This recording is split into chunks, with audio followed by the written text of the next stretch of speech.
Vraiment, Jésus, tu exagères. Comment tu peux t'identifier comme fils de Dieu? Nous savons que Dieu n'a pas de fils. Et bien sûr, parce que ce peuple-là a passé des milliers d'années sous une alliance. Et dans cette alliance-là, il savait que Dieu n'a pas de fils. Il savait que Dieu, c'est un maître qui n'a que des serviteurs. Alors, ils voient quelqu'un qui vient et qui s'identifie comme fils de Dieu, eh bien, ça va les choquer, ça va les scandaliser. Et ils vont le traiter de blasphémateur. Ils vont le rejeter. Ils seront même prêts à le lapider. Il va falloir qu'à chaque fois que Jésus-Christ s'éclipse au milieu de la foule, pour ne pas être lapidé. Pourquoi? Parce qu'il s'est identifié comme fils de Dieu.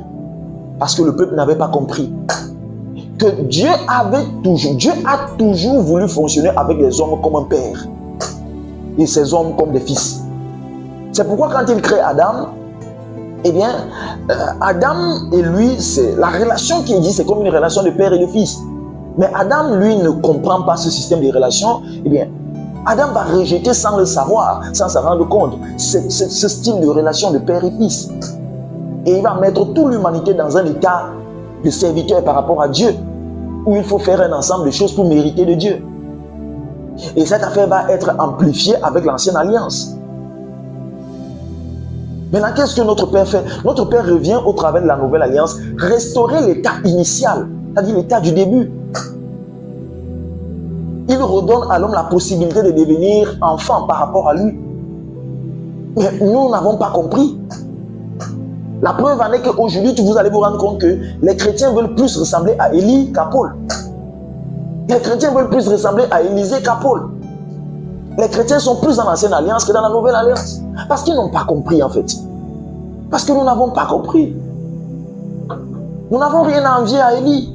Nous n'avons rien à envier à Élisée. Jésus lui-même s'est tué pour faire comprendre ça. En disant que de tous les hommes qui sont nés du ventre d'une femme, Jean-Baptiste était le plus grand. Et Jean-Baptiste était en matière de prophète de l'ancienne alliance le dernier. Et il dit Jean-Baptiste était le plus grand. Et maintenant, qu'est-ce qu'il poursuit en disant que le plus petit dans le royaume sera plus grand que Jean-Baptiste, donc plus grand que les Élie, les Élisée et autres.